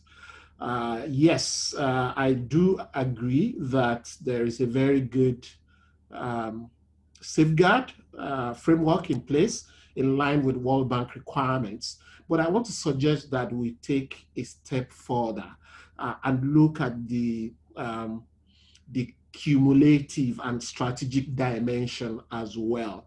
I mean sector-wide evaluation, especially around two E&S issues of mini-grid projects, i.e. lead acid batteries and solar panels. I think that as we pray, as the NEP project is implemented and as it becomes successful over time, I think that these issues will become very significant at an industry-wide level. And this is the time to begin to look at it and get ready for it to ensure that these two issues, i.e. spent lead acid batteries and spent panels, are safely disposed. Thank you very much. Thank you very much, Engineer Ibrahim. I recognize your voice, and especially when you start speaking on environmental issues, I realize that you're one of us, or at least one of our consultants helping a number of our contractors, our developers with their E&S issues. So we appreciate the work you've done so far on the program. You raised some very important points. Just to mention, with respect to the Energizing Education program, yes, phase 1 did incorporate the use of lead acid batteries. However, phase 2 is looking into using lithium ion being, well, in our opinion, a cleaner alternative. I'm sure, as you know, there are E&S requirements under both components, SHS and mini-grids. And I believe it will be taken into consideration aspects such as recycling of these batteries, of these panels, once they reach the end of their, I guess, usage. And so we are very, we are considerate of these environmental and social aspects. So yeah, just so everyone knows that the World Bank and the Rural Electrification Agency doesn't really joke with these issues at all. Okay, thank you. All right, so we have a hand raised, but there's no name under iPhone. iPhone? Yes, that's me. Okay, what's your name, ma? My name is Mrs. Okonlawon, Soju Okonlawon. Okay, please go ahead with the question. Thank you. Yes, thank you so much for the presentations. I thoroughly enjoyed them. I do hope we're going to have a copy of the slides, because I think there were so many things that were being said while it was going on, and we couldn't really follow too well. I have some notes, but I think I would like to see those slides. Secondly, I want to ask if one is in a joint venture with somebody who has done a mini grid. I have never done a mini grid. I work with solar home systems and offices and all that. Will we be disqualified, or can the application be considered if I join up with a joint venture with somebody who has done a mini grid before? Hi, this is Ashish here, and thank you very much for that question. No, indeed, as you described, I think that's entirely possible. I mean, we are accepting submissions from joint ventures or consortia, and you know, the important requirement is really that at least one party has the requisite experience with mini grids. And I mean, the reason for that is, I mean, mini grids are more than just the electrical systems, right? We're talking about operating a business, a micro utility, if you will, and that requires a certain experience or expertise in customer acquisition, customer management, revenue collection. That really goes beyond just the technical or electrical components. So this is part of the reason we really want to focus on applicants demonstrating that capacity. And as I responded to the earlier question as well, I mean, there's few options, I think, for people who are new to the mini-grid business and want to get started.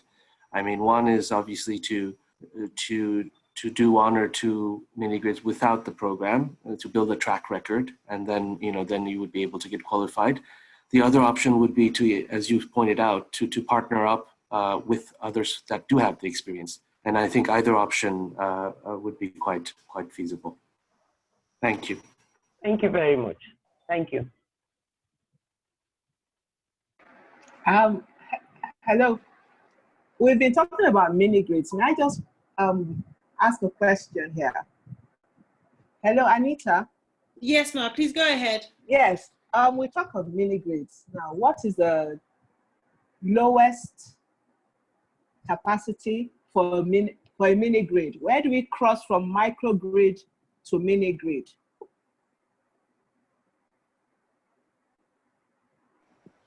Yes, that's a good question, and I think I don't know if there is a definition that everyone agrees on. For the purpose of this program, we are really just working with the definition used by the regulator, which I think is any system below 1 megawatt that serves multiple customers. So in that sense, we're not really differentiating between a microgrid or a mini grid. The grants are based on connections, so I think that's the important metric. But there is also a minimum level of service that has to be delivered, right? So because I mean you couldn't have a 500 watt mini grid serving 20 people and no one getting adequate electricity, right? So this is described in the minimum technical requirements of the program. I think maybe it's not the right forum to go into detail on that, but I'm sure if you could contact REA, you could review the minimum technical requirements, and that describes, I think that will answer your question. So thank you. Mrs. Okola, I'll ask a question. Are we going to get the slides, or are we going to depend on only what we've been able to garner here? Okay, yes, we'll make the slides available. I also wanted to share my screen so that you can, so I can share information that's actually on our website, so people know exactly where to go to. So I don't know if the host can allow me to share my screen. Thank you. Please go ahead. Thank you. Yeah, Anita, you can go ahead now. Thank you. Okay, so this is the REA website. So www.rea.gov.ng. If you click into NEP, you'll be able to find some general information on the program via each component: mini grids, solar home systems, energizing education. You could also find out some information as it concerns NEP procurement. So we're mentioning 3 components being mini grids, solar home systems, energizing education. There's a 4th component, which is technical assistance. So that's where we get consultancy firms to provide us technical assistance to assist us in implementing the 3 components that we've mentioned today. And the terms of reference, as well as information with regards to bidding for these positions or opportunities, can be found on this very website. We also have NEP frequently asked questions and answers, which I'm sure a lot of your questions may already be on this page, as well as information with regards to achievements on the program so far. So I would encourage you guys to spend some time going onto our website, the REA website, to get some more details. And as mentioned before, we will be sharing the presentation with you once I get a list, a database of all email addresses, or I can just share it with Engineer Kadri and she can distribute it amongst you all. Yeah, just to add to what Anita has just said, under the NEP tab, there is also NEP resources that has quite a lot of presentation. Some of them are already part of what we're showed today. So you'll find a lot of information on the website. So yeah, NEP resources, you should be able to see quite a lot in there as well. So you have the grievance redress mechanism, the project implementation manual for the program, the project appraisal document, the resettlement policy framework, and so on. And we, Mr. Ibrahim spoke about environmental and social issues. We have an environmental and social management framework as well to guide you with that aspect of the program. Qualification instructions for solar hybrid mini grids for rural economic development for the performance-based grant, as well as just the overview of the program itself. Thank you, Lolade, for pointing that out.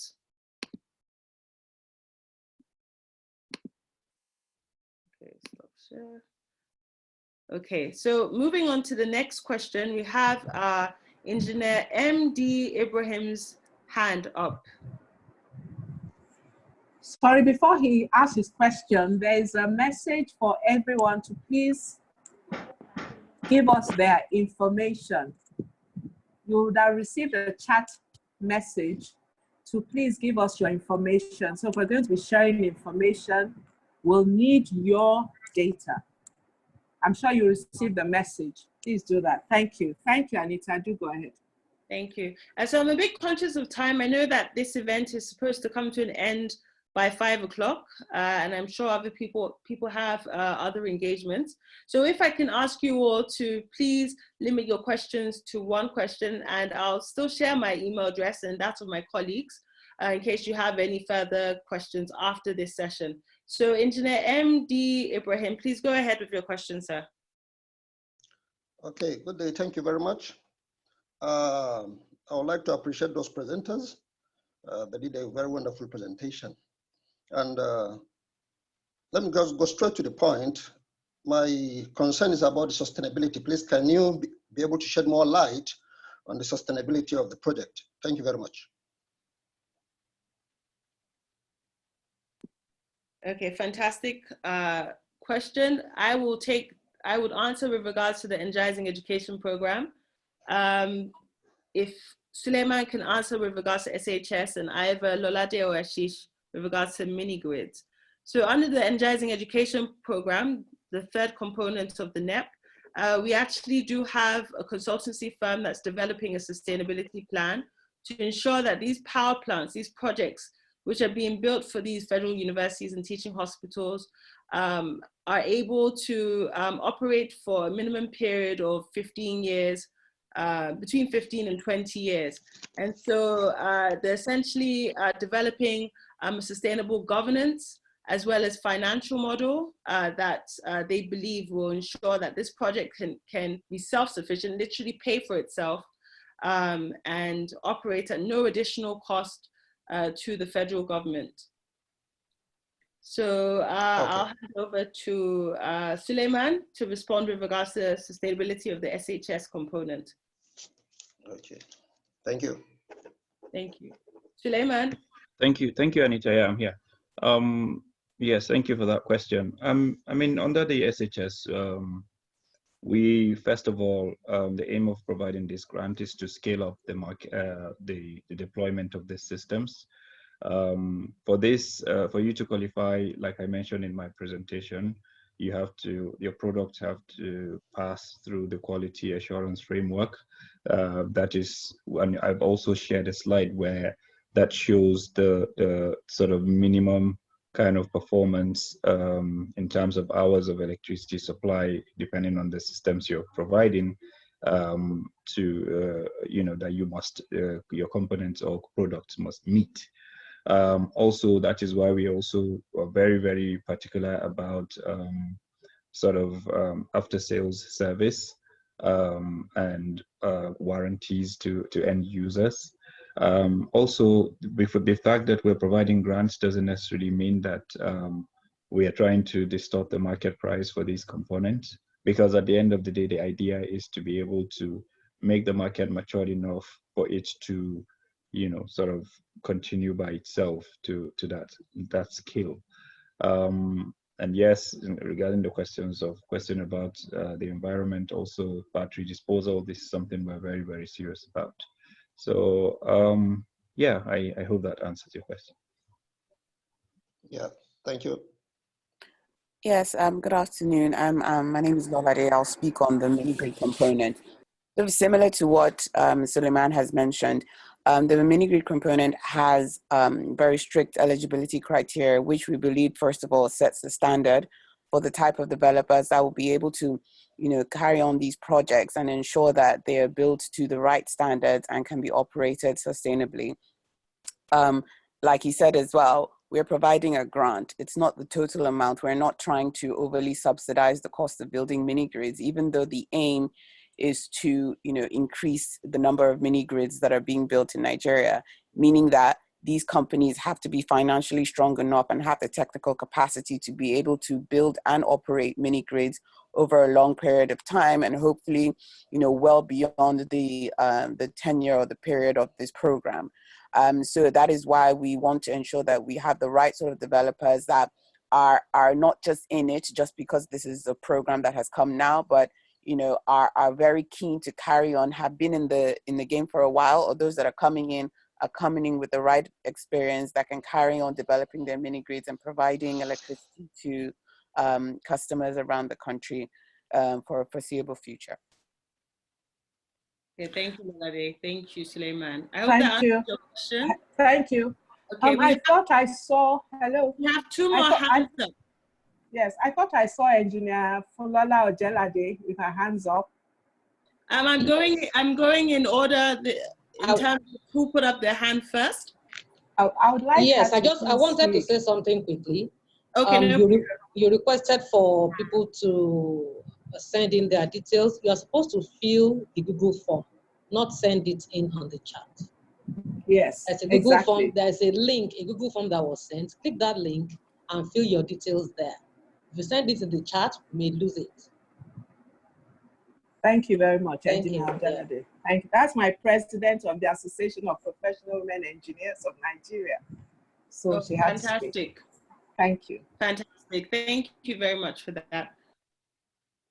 Okay, so Ovoke Ekurebe, please forgive me for butchering your name if I did.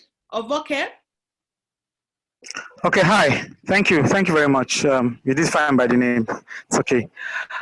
So my question concerning the mini grids and proving previous capacity, I just want to find out if, say, in our instance, we have deployed systems or solutions for a shopping complex, for example, that has about 40 small businesses as well, and with meters.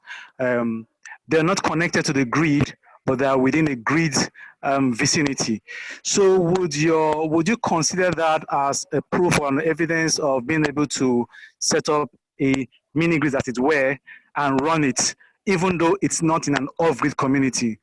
So is your mini grid proof or evidence limited to grid systems that are already deployed in only off-grid communities? That's my question.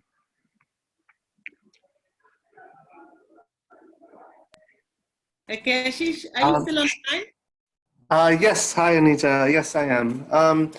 Thanks for the question. I mean, it's a good point. I mean, I think you can debate what a mini grid is exactly in this sense, right? I mean, for example, REA has supported all these markets, which are really quite impressive. But the NEP program and the performance-based grants in particular are really intended for electrification of unserved communities. And I think part of the reason is there are other options available to people who are closer to the grid, grid extension, for example, or privately developed solutions like what you've described.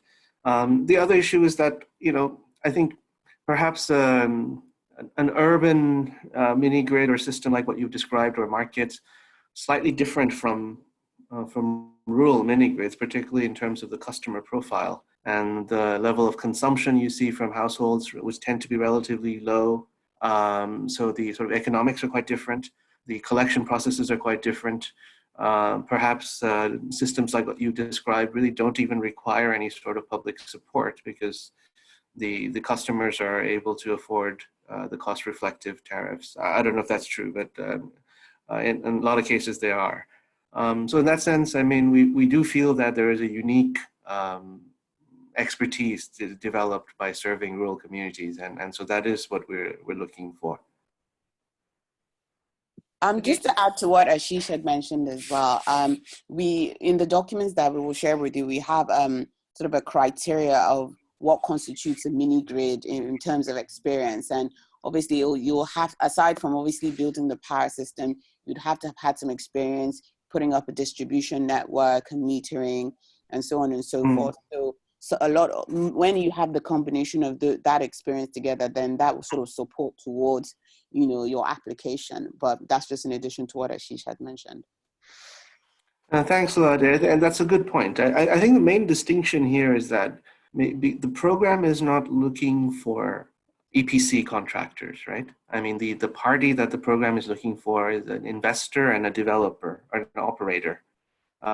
And so that experience is important as well, right? To manage the mini grid, to run it as a commercial enterprise, and so I think that is part of the evaluation. Okay, thank you very much. If I can put in a word here. Yeah, sure. There are mini grids developed in underserved areas. They're served but underserved, that constitute the plant, the distribution, and taking care of the customers, looking after them. So would that not qualify as having done a mini grid?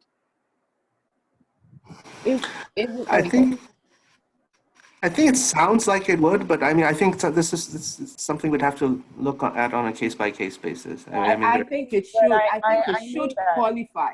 Yeah, it absolutely qualifies. But I think for this first phase of the project, we're looking at, you know, communities that are completely off-grid, first of all. Because yes, the community you want to work with will be off-grid. But if you've done something similar in a place that is not off-grid, you have the technical experience. Now, the other things would have to be, you know, worked out. So that person has to make sure they have someone who understands the market in that area. Yes. In the off-grid area. So yes, they've done their work. So I think they do, in terms of technical, I think they qualify. Absolutely, in terms of technical, Thank you. Yes, that's right. Thank you. Okay, so we have just 3 more hands. Documents have to be submitted. Documents have to be submitted for verification. I think we should go ahead with other issues so that we can close in good time. Okay, thank you. Okay, so we have 3 more hands. Please, no more hands after this because I think we're about running out of time. We have Lawrence, Emmanuel, and Alexander. So if I could ask Lawrence to quickly give us his question.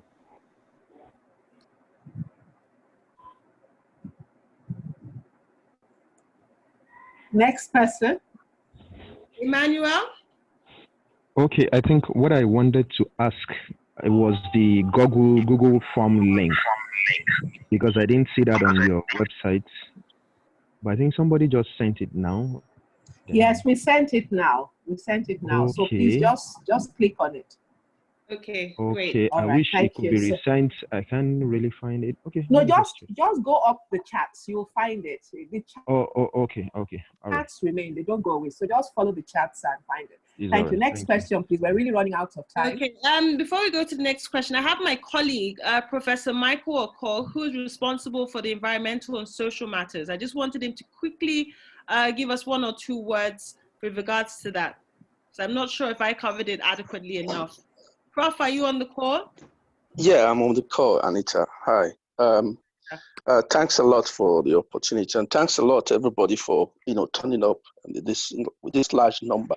In terms of the environmental and social issues, yes, you did cover it, quite a lot.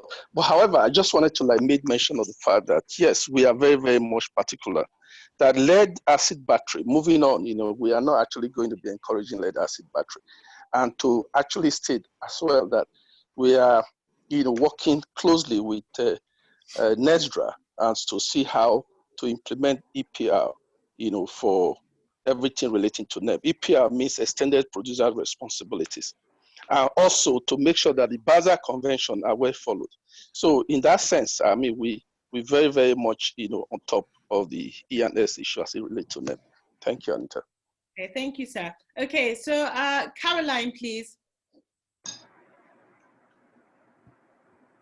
Hello, Miss Caroline, are you on the line? Please give us your question. Yeah, good afternoon, everybody. Yeah. Hello. Go ahead. Hello. Go ahead, please. Yeah, Go can you hear ahead. me? Okay, my question was on the environmental and safety issues. I want to appreciate the organizer. The lecture has been an interesting one and everything, and is really impactful and really educative. But I'm looking at the environment where the installation are going to be carried out, which is basically at universities and hospitals. And I'm just looking at the safety aspect of it, the products we are going to be using, the hazardous aspect of it on human. Is there any plan in that regard concerning the teams that are going to be carrying out the installations on how to mitigate any side effects on human being? Though it might be a long while, but we need to start initiating programs or activities online at the moment, not waiting till when we are beginning to see side effects, but we need to put everything in pipeline, even as the installations are going on or the project that are about to commence. We need to put out the safety measures that need to be put in line to checkmate if it had effects and mitigate against risk. Thank you. Okay, thank you, Caroline, for that good question. Prof, maybe I'll hand this over to you or Engineer Ibrahim. Yeah, let me first of all, yeah, thanks, Anita. It's Professor Oko. Yes, Caroline, thanks for the concern. Just like I said previously, because of the fact that we are trying to mitigate all this, the risk associated with some of these things, that is one of the reasons why, to a large extent, we are, trying to make sure that EPR is, is implemented. That is the extended producer responsibility, in the sense that once you have, once you apply for this, any of the component of NEP, you are expected to at least show us, how you're going to mitigate all of this stuff. And also, if, for example, for the SHS, for instance, if you are telling us you are going to be bringing the stuff from elsewhere, you need to be in a position to tell us how you are going to take it off once it has, get to its, end of life, time. That is one of the reasons why, for instance, all of the companies that have, applied for the NEP project are meant to at least give us some of these documents in order for us to be in a position to hold them responsible once, they did not meet up to this, once they did not meet up to this. So I hope that, answers your concerns. Yeah, can I just, this is Ibrahim, can I just add a line to what Prof said? The NEP projects are also closely executed in conjunction with the Federal Ministry of Environment. And that means that relevant safeguard instruments for environmental and social protection are applicable throughout the project life cycle, from design to decommissioning. And also, the projects are implemented in line with World Bank requirements, so that ensures that any applicable environmental, social, or safety risk is properly addressed, and measures to manage these risks are also stated. So I just wanted to mention this to Caroline in addition to the explanation that Prof gave. Thank you. Okay, so okay, thank you, everybody. So what you mean that the producers are the one are liable to responsible for their products? Is that what the final answer to this? It's a multi-stakeholder effort. It's a concerted effort. There are regulators, there are producers. But you know, the point that Prof made is that NESRIA, which is the chief regulatory agency in Nigeria for environmental compliance, has this EPR scheme that is also applicable, and that puts squarely within the ambit of the producer, be responsible for the waste that they generate. So that's the point that Prof was making. But in addition to this, other relevant stakeholders are involved from throughout the project life cycle. Okay, thank you. Okay, thank you very much for the question and also for the answers. So I guess that's all the questions for now. I don't know, Engineer Kadri, if you would like to hear quickly from a developer who's currently applying for the mini-grid, the fund under the mini-grid component, so he can talk about his experience, or do we don't have any more time? If you can do it briefly for us, we would appreciate that, please. Okay, we would like to hear, of course, someone who's doing this, but briefly. Fantastic. Mr. Alex, are you there? Alex, are you there? Okay, it seems like he may have lost connection. Okay, so I guess we can go ahead to the next item on the agenda. Thank you very much for your... Thank you so much, all the presenters, Lolade, Sulaiman, Ashish. Did I forget anyone? Anita, Prof, Ibrahim. We're great. Uche, yes. Thanks so much for your presentations. And thank you for the answers to our questions. I know that this is only the beginning of questions, and we're glad that you have pointed the areas we can go to on your website. In the absence of any other thing, I would like us to please go on to just the vote of thanks. Engineer Tinuke. Engineer Atinuke. Yes, vote ma'am. of thanks, please. Vote of thanks. Engineer Atinuke is the founder of Wavicat Solar Foundation, who hopefully will be training the youth corpers. So she's going to give the vote of thanks now, and then we can go on. Thank you so much. Thank you very much. Thank you so much. On behalf of the Sustainable Power Projects Collaborative Partnership Team, where we have Engineer Funlayo Kadri, Engineer Akinwole, Emmanuel, Engineer Remy Amid, and myself, I want to say a big thank you to Rural Electrification Agency Managing Director, Engineer Ahmad, and his formidable team, Hanita, Iche, Suleiman, and even the representative of World Bank and also Lolade. I want to say a big thank you for putting up this laudable presentation together in order to enlighten the society on all the opportunities in Nigeria Electrification Project. Thank you so much for your time. We appreciate you. We also thank all the participants for taking out your time to listen to all this. I guess we must have gained a lot in this. It's been so impactful. So a big thank you also to Nigeria Society of Engineers, Victoria Island Branch, APWEN. We say thank you to everyone, and we wish everyone a fun peace and celebration. Please keep safe. Thank you so much. Thank you so much. And I want to thank